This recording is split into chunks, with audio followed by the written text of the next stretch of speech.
All right, well, now onto my group builds.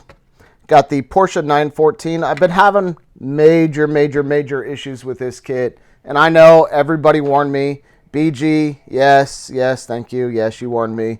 Onyx, yes, you warned me. Major issues. The windshield frame, and I have two of these kits. They were both cracked, and they were both crushed. This kit it's an older kit, not real well designed.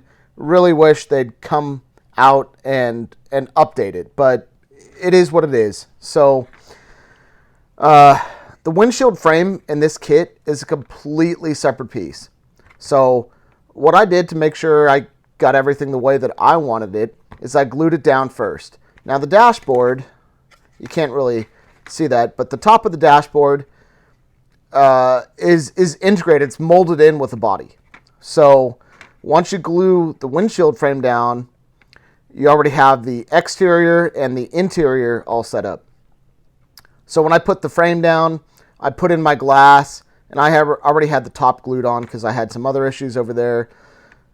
And the frame didn't match the slope of the windshield. So I had to get some sheet styrene and put some sheet styrene in between, turn it this way, in between the frame of the windshield and the roof. Just one little strip in here, cut it off at the ends, and now I'm going over and trying to smooth everything out. You can't even really see it on the bottom there, maybe a little bit. But a little setback, but that's coming along. Oh, and besides that, putty work on both sides back here because that's kind of ill-fitting. I do need to sand it a little bit here on the nose.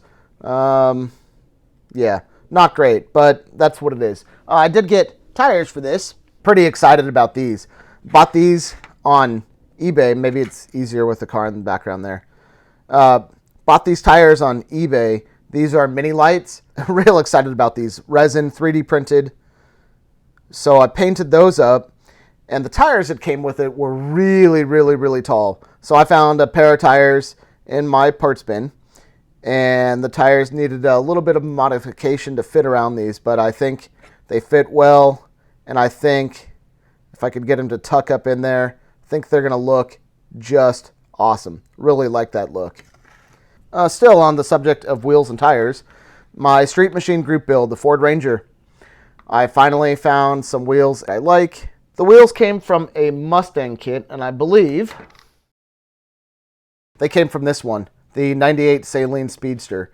So grab those wheels. They were chrome. I stripped them, and they are now going to go on the Ford Ranger. So again, I'm trying to get some tires that are going to fit because I bought that kit used, and it did not come with tires. Finding a set of tires for these wheels.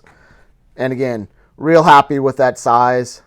They're going to look real good on the Ford Ranger. Ford Ranger is already in primer, so that is coming along as well. First responder group build, Ford GT90. Yes, this car is painted black. These cars, all the prototypes, this was never produced, were white. This is going to be a California highway patrol car.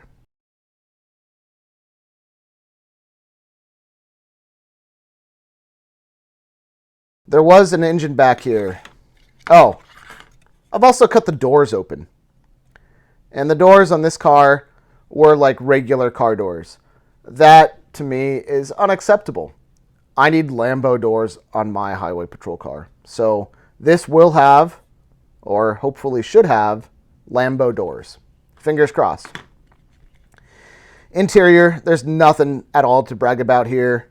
A lot of molded in detail. Does have to be painted, so I'm going to get working on that. This car had a, I believe it was a V12, a quad turbo V12, something like that. Ridiculous. But again, it's a snap kit. Everything was all molded in. I cut out the engine. We're going to do something special back here. I am going to have an electric car. I'm going to build myself a couple of battery packs back here, and I'll throw up a picture to show you guys what I have in mind.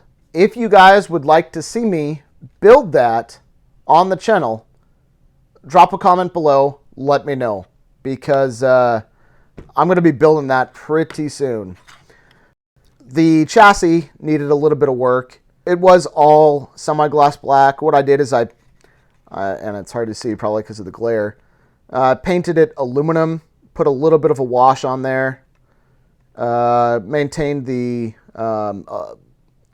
semi-gloss black on the structural supports around here.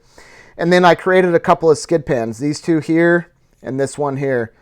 And what those really helped me do was cover up all the engine components that were back here. So really, really cool. I don't know. I was just sitting around thinking, man, what am I going to do? I didn't really want to carve anything out. I didn't want to fill it in. Got some sheet styrene, cut it, folded it, and made myself some skid plates. So that's where we're at on that. I've been doing the Revell transport trailer with Chuck over on Rides by Chuck. And that kit is really a pain in the rear end. There are seam lines on every single piece. So even though the entire truck is one color, the seam lines, they take forever to clean up and sand out and then paint. So that build is going to be finished up real soon. It's just taken a little bit of time. I'm still planning on entering Dylan's Pro Street group build over at NYS Modeling. And I have two choices, and I need a little bit of help deciding which one I'm going to build Pro Street.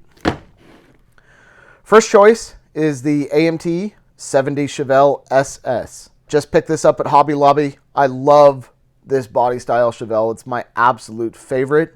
I'd love to Pro Street this. I really would. So I'm debating on that, or the 68 Coronet convertible.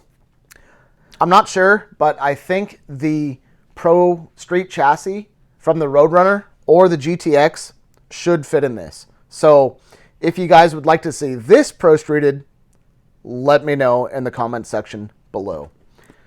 Boy, that was a long video. Thanks for sticking with me. I really appreciate it. Thanks for all the support. You guys really don't know how much it means to me. Thank you, thank you, thank you. Stay tuned for more updates, and I will see you guys on the next one.